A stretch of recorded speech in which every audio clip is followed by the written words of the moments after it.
Stand by. Behind the Mic.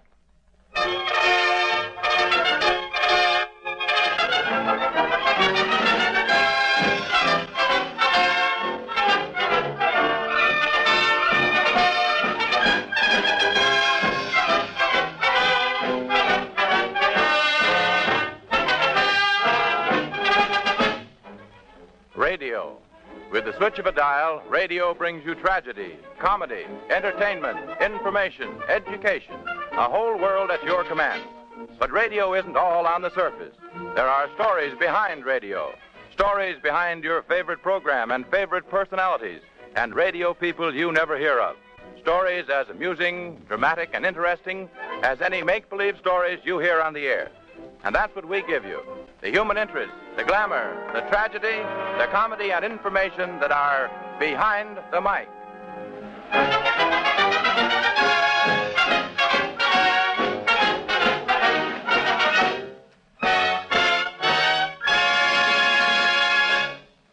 And now, presenting a man whose name since the beginning of broadcasting has been a byword in radio, Graham McNamee. Thank you, Charlie Noble. Thank you. Behind the Mic presents radio's most loyal fan.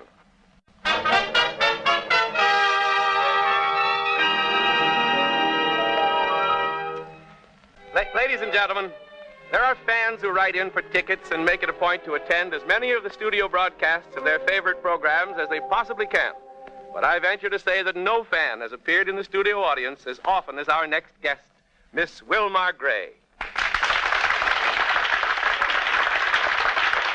Miss Gray, about how many broadcasts would you say you've personally attended? I've never counted them, Mr. McNamee, but I'd say I've been to an average of 3 broadcasts an evening for 6 days a week during the last 5 years. Wow. An average of 3 broadcasts an evening for 6 days a week during the last 5 years. That means altogether, during the last 5 years, you've been, 6 times 52 times... yeah, that's very interesting. How do you get entree to these broadcasts? What do? Tear off the top of your neighborhood grocer and write in for tickets? Yes, I write to sponsors for tickets, and then again, some programs put me on their regular mailing list and send me tickets every week. Miss Gray, before you were born, your mother must have been frightened by a sponsor. What other type of entertainment do you like besides radio, Miss Gray? Well, I like the theater, too. Oh, you like the theater. About how often do you go to the theater? I was to one about 2 years ago. I see. And if you didn't like the theater, you'd probably go very seldom, wouldn't you? What kind of radio programs do you prefer to see? I prefer dramatic programs, like Arch Obler's plays. Well, why do you prefer the dramatic programs? For one thing, I like to see them make the sound effects. Well, don't they have sound effects on comedy programs, too? Yes, but the jokes. Oh. Radio depends so much on illusion, and a lot of broadcasts are written simply to be heard at home. Can you really enjoy seeing so many of these broadcasts? Yes. You see, I can just sit in the studio and shut my eyes and imagine I'm at home. Well, isn't that a little waste effort, Miss Gray? Imagine going to a broadcast and shutting your eyes so that you can imagine yourself at home when you could stay at home in the first place and be home without having to go to the studio and shut your eyes so you could imagine you were at home. If you know what I mean. I don't. I don't either. Well, Miss Gray, what was the biggest thrill you ever got at a radio broadcast? Oh, that's easy. The time I sat in the control room. Control room? Ladies and gentlemen, that's the sanctum sanctorum, where the engineer and the man who directs the show sit and work. Well, I'd always wanted to sit in the control room, and I told some of the girls in my office where I work as a secretary, and they wrote to the president of the Firestone Company about me. And what happened? Well, he wrote a letter to the producer of the program saying that I could sit in the control room for a broadcast, and I did. And that was your biggest thrill? In radio. In radio? Well, Miss Gray... Excuse me, Mr. McNamee, but I must be going now. Why? There's a broadcast down the hall, and I simply got to get there if I'm going to get a seat. Oh, well, thank you, Miss Gray. Thank you very much. And by the way, Miss Gray, if you can get me a ticket for information, please, I sure would appreciate it. Oh.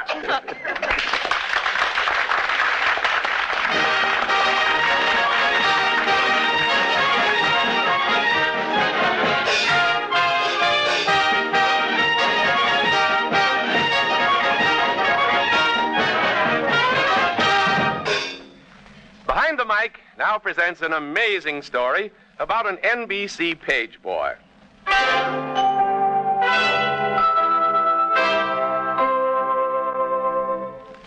Years ago, a 21-year-old page boy who had been with the National Broadcasting Company for a few months was called into the office of the supervisor of pages and prepared to take a bawling out. This is what happened. You sent for me, sir? Yes, Livingston.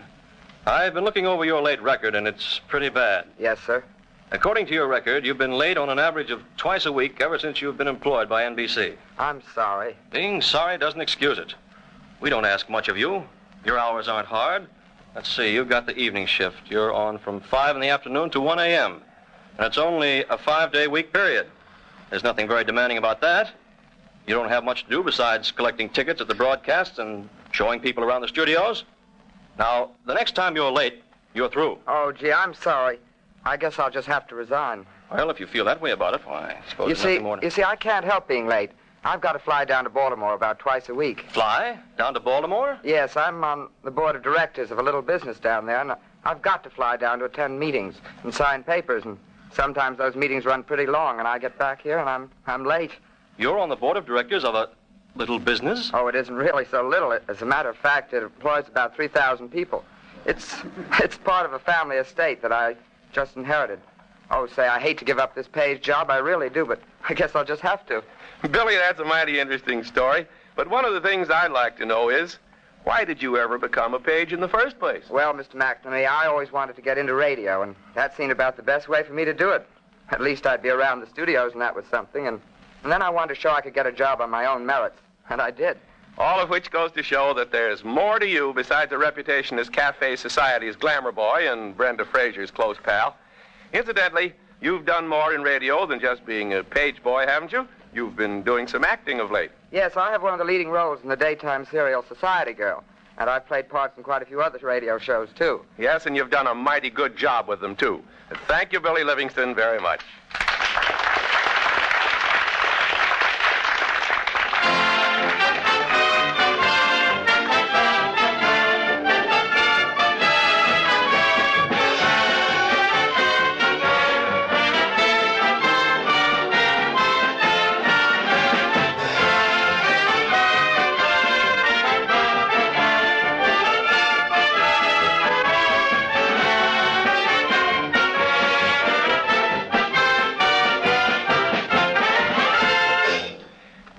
Presents the story of how a radio engineer became a top-notch comedian.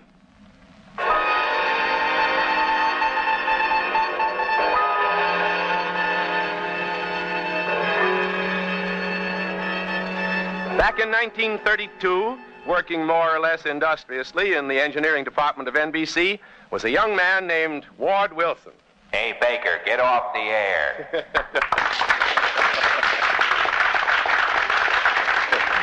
Yes, lately he became famous as Beetle in the Phil Baker Show. Ward used to specialize in working with field units. Now, a field unit, in case you don't know, and why should you, is a group of men who set up equipment for a broadcast that originates outside of the studio and is then transmitted to the studio and sent over the air. You know, broadcasts from hotels and conventions, baseball, football, and so forth. Now, one of the duties of an engineer on a field unit is to test his microphones and other equipment before the broadcast begins to see if he can be heard back at the broadcasting station. And he does this in a two-way conversation with another engineer in the studio. Now, most engineers have certain stock phrases they use to see if they can be heard. They count up to 10, for instance, or they repeat the manufactured phrase, woof, woof, innumerable times. But Ward Wilson was different. To show you how different, we take you back to 1932, with Wilson out on a field unit covering the National Open Golf Championship. Hello? Hello, 7-Eleven. Wilson coming up for a test from Fresh Meadow. Hello, Ward. Go ahead. Is your subset weak or is it mine? I think it's mine, but go ahead. Okay, coming up. Woof, 34. Woof, 28. Woof, 40. Okay, Ward. How about crosstalk? Hello again. This is Jack Benny about to lay the first egg on the second program of our new series. Okay, Ward. How about crosstalk? Phil Collins in the studio, and you got him listening to you. Yeah, well, it serves him right. I ran into the Happiness Boys today at the golf matches. Billy Jones wants to be remembered to you. Oh, say, you know who's down here? Amos and Andy. I never saw him look so worried. What are they worried about? Well, Amos, he thinks the public's getting tired of him. Go on. I think they got another a year left anyway. I guess so. Say, Ward, you better test emergency for crosstalk. Okay. This is Rat Roywell, or Roy Ratwell, or Roy Atwell. Yes, Roy Atwell, and it's certainly swell, to squeak, or that is speak, on this auspicious position, or suspicious occasion, or malicious explosion. Delicious ovation. Oh, well, let it go. Okay for crosstalk. Sounded like Roy Atwell in person. Hey, we got a few minutes to kill. How about doing that Greek dialect of yours? You know, your imitation of that vaudeville actor, George Gibbet. Say, I ought to be charging you guys up there. Well, I suppose the ham will out, so here goes. Ladies and gentle pimples of United Schnaps, it what makes me for to suffer with terrifical harpinage, what I'm get an opportunity to graze in you radiator faces and undress you. Greeks is was great peoples. Greeks is was great writers. It was one Greek is writing most from any. His name's Anonymous. Mo Anonymous. He writes one hunk of stuff which is positively docky. It goes like this. Twinkle, twinkle, little star, up above the sky so high, like a rainbow, believe me. So much stuff. But my subject tonight is was terrific hunk of stuff. It was called Oranges from Human Beams. Where is come from? What memes that's cracks? Oranges from human beams. Oranges from human beams, it was grapefruit. It's be why we got so many lemons. To prove that the oranges from human beams, it was grapefruit, take Napoleon. He was a little squirt. But what I'm going to say, I got a restaurant, Acropolis number 7, 42nd Street, Times Square, open on night stables for ladies. We got a blue plate lunch for 75 cents. It's the most sensational and colossal dinner what you ever eat.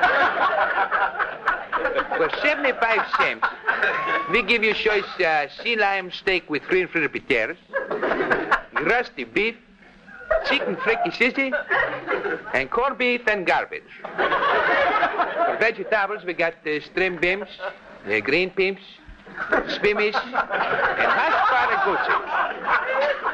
Desserts, we got all kinds of desserts. Cake, we got two kinds of cake. Apple cake and stomach cake. We got all kinds of pies. I got special chef for pies.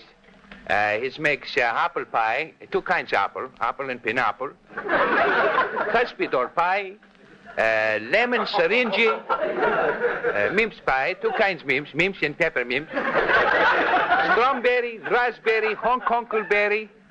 Oh, yes, I'm almost forget. Gooseberry. How do you like that?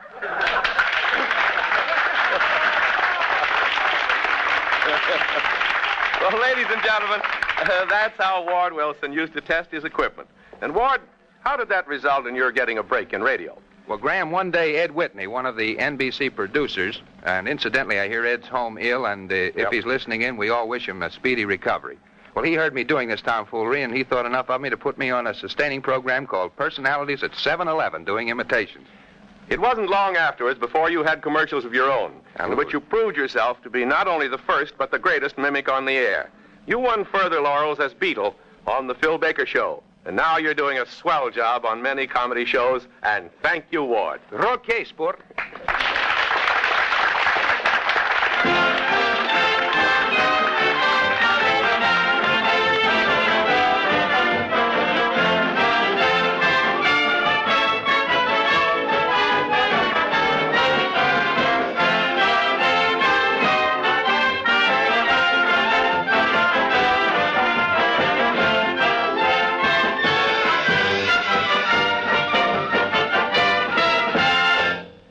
Behind the Mic brings you the story behind radio song plugging.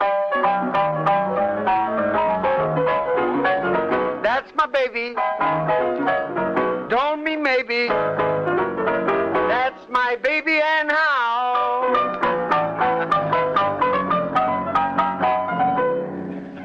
Haven't you ever wondered how songs are introduced over the air?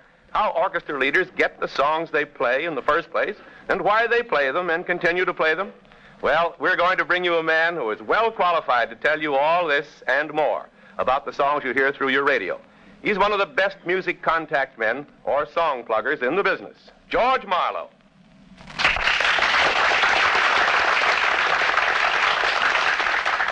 George, will you please first tell our listeners exactly what is song plugging? Well, Graham, song plugging is the business of getting songs played by orchestra leaders and sung by singers, principally over the air. Each time the number is played or sung, it counts as one song plug.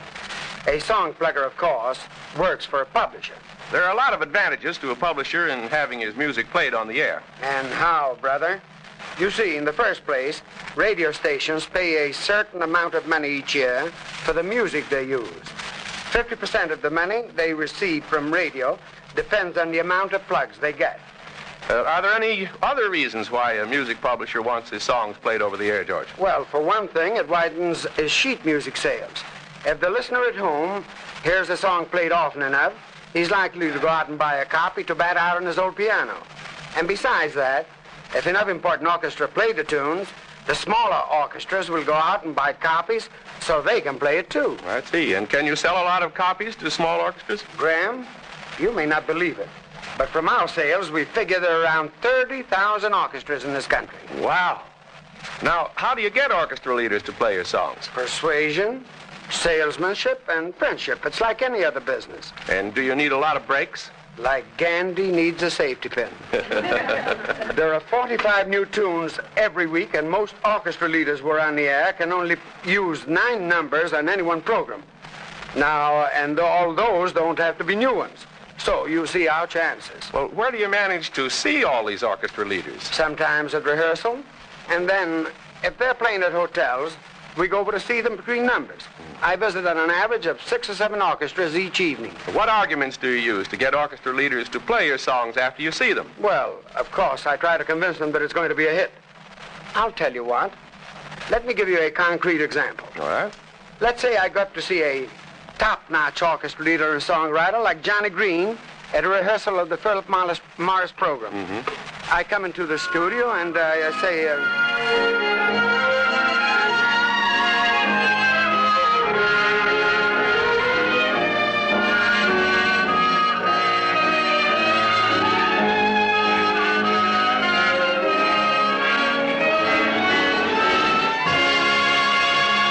All right, fellas, take 5. Hello, John. Hiya, George. What do you got there? I can't guess. Yeah. It's a brand new tune we've just put out, and I'd like you to look it over. It's called You Walk By. Whose tune is it, George? What difference does that make if it's a good one? Well, not a bit. It's just a songwriter's curiosity. Tell me, is it a rhythm tune or a ballad? A ballad. Love, love, and more love. George, can't I ever get a light tune to open my program with? Well, this is flexible enough to be played in most any tempo. Well, let's see it.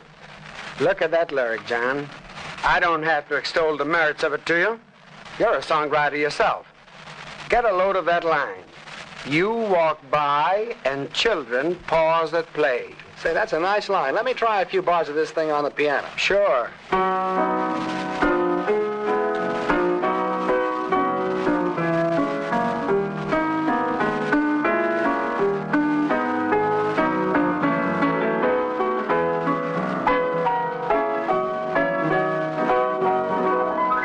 Say, that's a very nice tune. I'd like to introduce this song, George. Could I have it exclusively for the next 3 weeks? It's agreeable to me. I've made no commitments. Say, I wish you'd record it. Well, George, I'll certainly give it every consideration. But when are you going to do it on the air?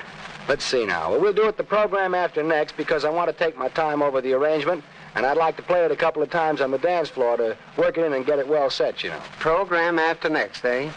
Is that a definite date? Yes, sir. I'm sure the tune will show up, and I'll be very glad to do it for you. Thank you, Johnny.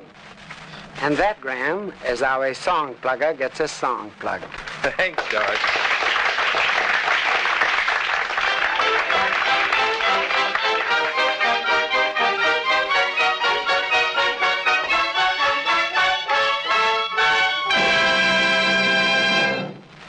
Each week, we will invite the listeners of Behind the Mic to write us questions about radio and those we considered of most general interest we will have answered on the air by the radio editor of some outstanding newspaper or magazine. Since the presentation of Behind the Mic was announced over various stations, we received a number of questions. Some of them will be answered now by the radio editor of the New York Post, Leonard Carlton.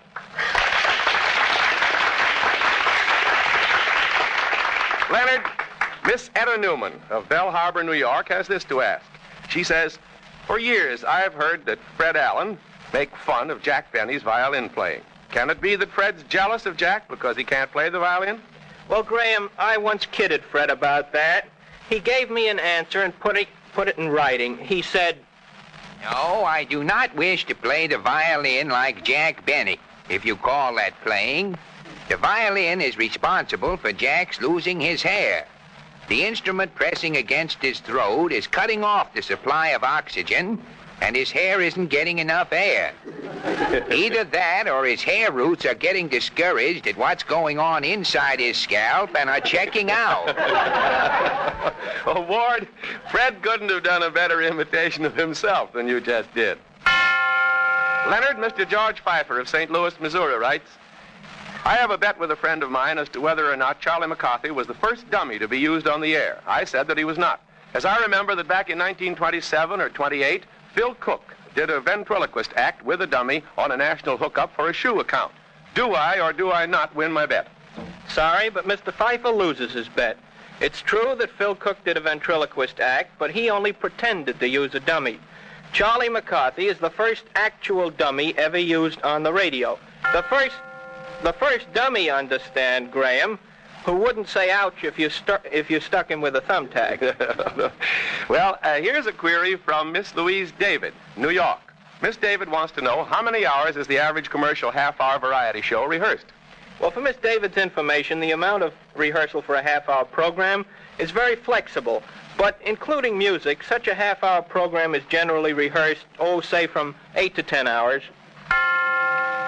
And now for our last question. Miss Ann Lee Sims of 1843 North Cherokee, Hollywood, California, writes in to say, I've often heard on the radio the announcers say after a radio program, this program comes to you through recordings and electrical transcription. Will you please tell me what the difference is between a recording and a transcription?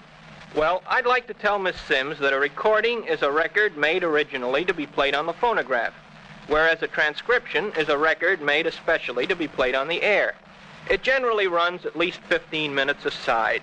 In the case of dance music, you'll find, let's say about 4 numbers on one side of each record. This generally just about fills out the 15 minutes. In some cases, in transcriptions, you'll find the music faded down near the end of the 15 minutes so that the announcer at the studio can do a commercial announcement. Thank you, Leonard Coffin, for answering all those questions.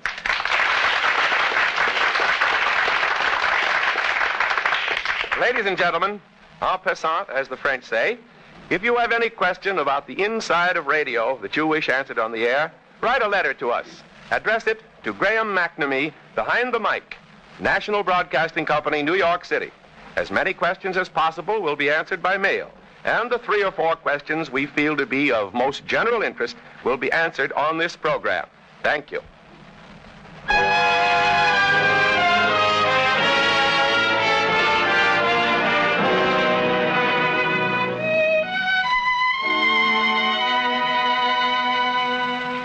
Behind the Mic presents how a radio character played a part in a boy's fight for life.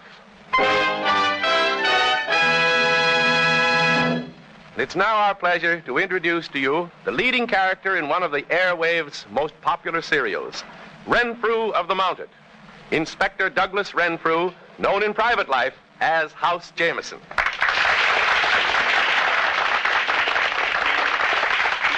House, exactly how did Renfrew help this boy? Well, Graham, a couple of months ago, I was at home when I received a telephone call from a stranger, a Bob Novak, who apologized for calling and then told me a very strange and tragic story. It seems his younger brother, Johnny, a lad of 14, had been snake hunting out in New Jersey with a group of friends.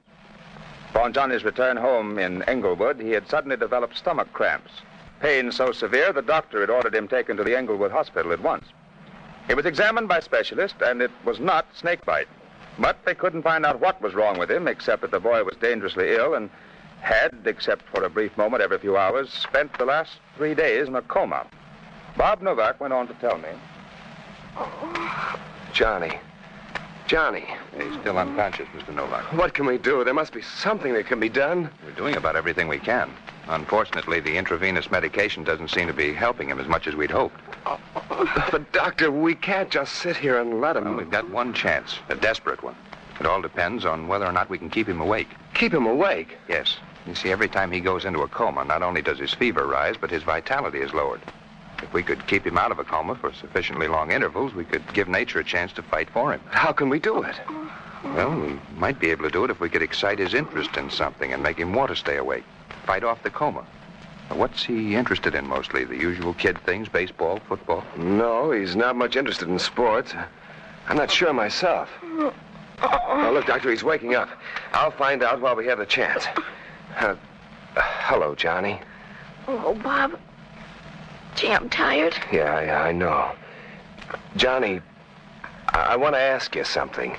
It may sound foolish, but it's important. What is it, Bob? What do you miss most since you've been here? Playing baseball with the kids or going fishing? Yeah, I miss them, I guess. What do you miss most? Well, I miss Renfrew. What's Renfrew? It's a radio program about the Northwest Mounted Police. Johnny never misses it, and whenever it's on, Johnny goes into his room and turns on his set, and you couldn't tear him away from the radio with wild horses. It's on Saturday. Well, that's tomorrow. Say, perhaps... Yes, Doc, I've been thinking that. I'm going to get in touch with the man who plays Renfrew, and then I'll ask him. And then, House, he phoned you? That's right. And he told me how interested Johnny was in Renfrew. And he asked me if I couldn't send Johnny a message from Renfrew, and if there wasn't something else I could do to make Johnny want to fight off his illness. And what did you do? Well, first I sent a telegram to Johnny, and when it arrived... Johnny! Hey, Johnny! What, Bob? Here's a telegram come for you. It's signed Inspector Douglas Renfrew. Renfrew? Yeah, and it says, Dear Johnny, I've missed having you with me on my recent trips through the Canadian Rockies. What kind of a story do you want to hear next? I'll tell it especially for you. Signed Inspector Douglas Renfrew. Especially for me? Yeah, and here's a picture of him that he sent, autographed to you. Look. Hot diggity. Say, Bob, do you think I could hear Renfrew tomorrow night? Sure, Johnny. I'll get a portable radio and you can listen. And then what happened? Well, after the broadcast next night, I got another phone call from Bob, who told me that Johnny's excitement and his desire to hear the program had kept him out of the coma, and the doctor thought that it had given him enough strength to fight it off from then on, and that he had a good chance to pull through. And Johnny Novak did pull through. And here he is to tell you so himself. Johnny, how you feeling now? I'm much better now, Mr. McNamee. I've just returned from a vacation in New Hampshire. That's good. And you still have that picture of Renfrew, I'll bet. Yes, sir. I've got it right on my bureau. Gosh, I wouldn't be without that. Well, that was a dramatic story. And thank you, Johnny, for coming here, and thank you, House Jameson.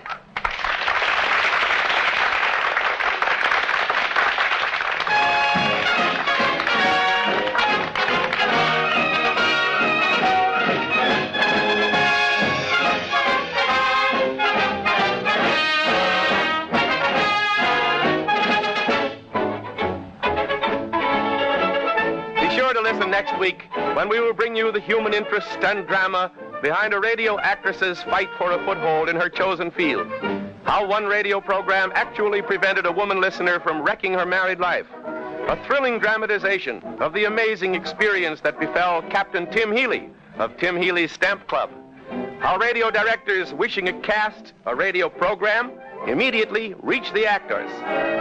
And more of the human interest, the glamour, the comedy, and the drama that are found behind the mic. This is Graham McNamee speaking. Good night, all.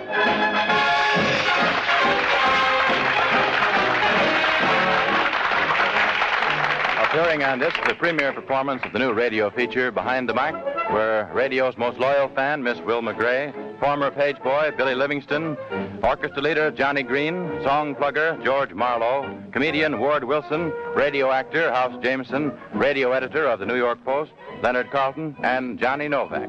This is the National Broadcasting Company, RCA Building, Radio City, New York.